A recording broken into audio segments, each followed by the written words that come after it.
Hello everyone, welcome to our channel J R meaning. আজকে আমরা যে ইংরেজি শব্দটি জানবো সেটি হচ্ছে ইকুইল্যাটারাল ট্রায়াঙ্গেল। এর বাংলা অর্থগুলি হচ্ছে সমবাহু ত্রিভুজ, তিন পাশ সমান ত্রিভুজ, সমপার্শ্বিক ত্রিভুজ। নিচের দুটি উদাহরণ দেওয়া হলো। প্রথম উদাহরণটি হচ্ছে in an equilateral triangle all three sides are of equal length.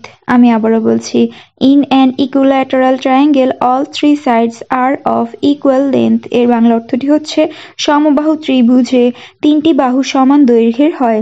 দ্বিতীয় উদাহরণটি হচ্ছে the geometry problem involved solving for the area of an equilateral triangle. আমি আবারও বলছি, the geometry problem involved solving for the area of an equilateral triangle. এর বাংলা অর্থটি হচ্ছে জ্যামিতির সমস্যাটি একটি সমবাহু ত্রিভুজের ক্ষেত্রফল সমাধানের জন্য জড়িত ছিল।